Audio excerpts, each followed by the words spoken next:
নমস্কার বন্ধুরা, সুস্মিতার রান্নাঘর স্লাইস অফ লাইফে আরও একবার আপনাদের সকলকে স্বাগত জানাই। চিকেন রান্নার স্বাদ বাড়ানোর জন্য আমরা নানান রকম উপকরণ ব্যবহার করি। আজকের এই বিশেষ চিকেন রেসিপিতেও এমন কিছু বিশেষ উপাদান রয়েছে যা এই চিকেনের স্বাদকে করে তুলেছে আরও অনন্য। ভাজা পেঁয়াজ আর কাঁচা বাদামের মিষ্টি সুঘ্রাণ আর দারুণ ফ্লেভার মিলে চিকেনের স্বাদকে অনেকটাই বাড়িয়ে দিয়েছে। নামমাত্র কিছু মশলা, সামান্য সময় আর একটু যত্নেই কিন্তু এই পদ তৈরি করে নেওয়া যায়, যা খেতেও যেমন মজাদার তেমনি পরিবেশনের জন্য একদম পারফেক্ট। রান্নাটা করবার জন্য আমি এখানে 800 গ্রাম নিয়েছি হাড় সমেত চিকেন। চিকেনের টুকরোগুলো কাটে কাটা রয়েছে। এবার চিকেন ম্যারিনেট করব, সেই জন্য চিকেনের মধ্যে দিয়ে দিচ্ছি 1.5 টেবিল চামচ আদা রসুন বাটা, 1 চামচ ভেজে গুঁড়ো করে রাখা গোলমরিচ গুঁড়ো। গোলমরিচ আমি শুকনো খোলায় একটু ভেজে গুঁড়ো করে নিয়েছি, কিছুটা এর মধ্যে এখন দিচ্ছি, বাকিটা আমি রেখে দেবো, পরে ইউজ করব। স্বাদ মতন এর মধ্যে দিতে হবে নুন, আমি স্বাদ অনুযায়ী এর মধ্যে নুন দিয়ে দিচ্ছি। আর দেব টক দই, 3 টেবিল চামচ টক দই এর মধ্যে আমি দিয়ে দিচ্ছি। এবার এই সমস্ত উপকরণের সাথে চিকেনটা ভালোভাবে মেখে নেব। ভালোভাবে চিকেনটা মেখে নিতে হবে যাতে সব উপকরণ চিকেনের গায়ে সুন্দরভাবে লেগে যায়।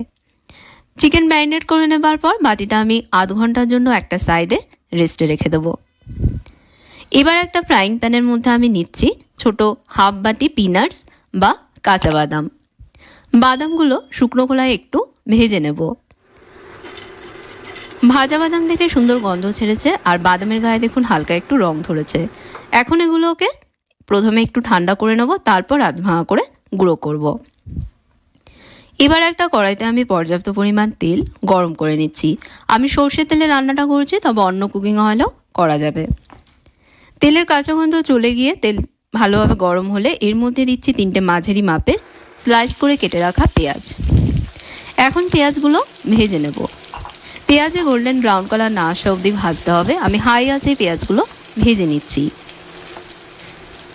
গোল্ডেন ব্রাউন করে পেঁয়াজগুলো ভেজে নেবার পর এবার কড়াই থেকে এগুলো তুলে নেব। ভাজা পেঁয়াজগুলো কড়াই থেকে তুলে নেবার পর কড়াইতে দিচ্ছি একটা তেজপাতা, একটা দারচিনি, 2টো ছোট এলাচ আর 8-10টা গোলমরিচ। মশলাগুলো তেলে একটু ভেজে নেব। মশলার ফ্লেভার তেলে মিশে গেলেই এর মধ্যে দিয়ে দেব আগে থেকে ম্যারিনেট করে রাখা চিকেনের টুকরোগুলো। দেবার পর চিকেনটা ভালোভাবে ভাজবো। দই আর নুন দিয়ে চিকেন ম্যারিনেট করে রাখার কারণে দেখবেন বন্ধুরা বেশ অনেকটা জল ছাড়বে এর থেকে। জল না শুকনো পর্যন্ত কিন্তু এটা রান্না করতে হবে। কড়াইটা ঢেকে দিয়ে হাই থেকে মাঝারি আছে চিকেন ভেজে নেব। তবে মাঝে মাঝে অবশ্যই কিন্তু চিকেনের টুকরোগুলো একটু উল্টে পাল্টে দিতে হবে, যাতে চিকেনের সব দিক সমানভাবে ভাজা হয়। চিকেনের টুকরোগুলো উল্টে পাল্টে দিয়ে কড়াইটা আবারও ঢেকে দিয়ে রান্না করব। এভাবে রান্না করলে চিকেনের জলটাও টেনে যাবে, চিকেন সেদ্ধ হবে আর টুকরোগুলোর গায়ে দেখবেন সুন্দর একটা রং ধরবে। আমি প্রায় 8 থেকে 10 মিনিট সময় ধরে এভাবে রান্না করেছি। যতটুকু জল এর থেকে রিলিজ হয়েছিল সবটাই প্রায় শুকিয়ে গেছে এবং এর থেকে দেখুন তেলও ছেড়ে দিয়েছে। টুকরোগুলোর গায়েও দেখুন সুন্দর একটা বাদামি রং চলে এসেছে। এবার এর মধ্যে মশলার বাটি ধুয়ে দিয়ে দিচ্ছি হাফ কাপ জল। এই রান্নায় কোনো ঝোল থাকবে না, একদম শুকনো শুকনো হবে, সেই বুঝে জল দিতে হবে। কিছুটা গোলমরিচ গুঁড়ো আমি রেখে দিয়েছিলাম পরে দেবো বলে, সেটা এখন এর মধ্যে দিয়ে দিচ্ছি। আর দিয়ে দিচ্ছি 1/4 চা চামচ গরম মশলা গুঁড়ো। ব্যাস দেবার পর চিকেনের সাথে সব ভালোভাবে মিশিয়ে নেব। মিশিয়ে নিয়েই এর মধ্যে দিয়ে দেব আগে থেকে ভেজে রাখা ভাজা পেঁয়াজগুলো। তবে কিছুটা ভাজা পেঁয়াজ আমি রেখে দিচ্ছি, পরে ওটা ইউজ করব। ব্যাস এবার কড়াইটা ঢেকে দেব। ঢেকে দিয়ে একদম কম আঁচে রান্না করব চিকেন সেদ্ধ না হওয়া পর্যন্ত। খুবই সিম্পল একটা রান্না বন্ধুরা। হলুদ, লঙ্কা বা জিরে, ধনে গুঁড়ো এসব কিন্তু একদমই লাগে না এটা বানাতে।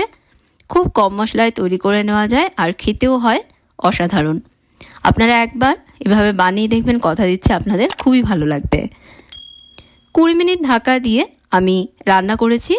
চিকেন সেদ্ধ হয়ে গেছে আর মশলা থেকে তেলও ছেড়ে দিয়েছে। এবার ভেজে আধ ভাঙা করে গুঁড়ো করে নেওয়া বাদামগুলো এর মধ্যে দিয়ে দিচ্ছি। বাদামগুলোকে একদম মিহি করে গুঁড়ো করবেন না, একটু আধ ভাঙা করে গুঁড়ো করবেন, তাহলে দেখবেন খেতে বেশি ভালো লাগবে। বাকি যতটুকু ভাজা পেঁয়াজ আমি রেখে দিয়েছিলাম এবার সেটাও এর মধ্যে দিয়ে দিচ্ছি। ব্যাস দেবার পর চিকেনের সাথে সব একটু মিশিয়ে দিয়েই কড়াইটা আবারও ঢাকা দিয়ে 1-2 মিনিটের জন্য রান্না করব। 1-2 মিনিট পর একটা বাটিতে এটা তুলে নেব। ভাজা পেঁয়াজ আর কাঁচা বাদামের মিষ্টি সুঘ্রাণ আর ফ্লেভার মেশানো এই চিকেনের রেসিপির কি নাম দেওয়া যায় বন্ধুরা, অবশ্যই আমাকে কমেন্টসে জানাবেন। ভাত, রুটি, পরোটা, নান সব কিছুর সাথেই কিন্তু এটা দারুণ মজার খেতে লাগে। একবার বানিয়ে দেখুন বন্ধুরা, কথা দিচ্ছি চিকেনের এই নতুন স্বাদ সবার মন জয় করবে আর বারবার বানানোর রিকোয়েস্ট আসবে। ভিডিওটা কেমন লাগলো জানাবেন, ভালো লাগলে লাইক শেয়ার করতে ভুলবেন না, আর চ্যানেলে অবশ্যই সাবস্ক্রাইব করবেন, সাথে ফেসবুক পেজেও আমায় ফলো করে নেবেন। তাহলে আজকের মতন বিদায় নিচ্ছি। আপনারা ভালো থাকবেন, ভালো রাখবেন, ধন্যবাদ।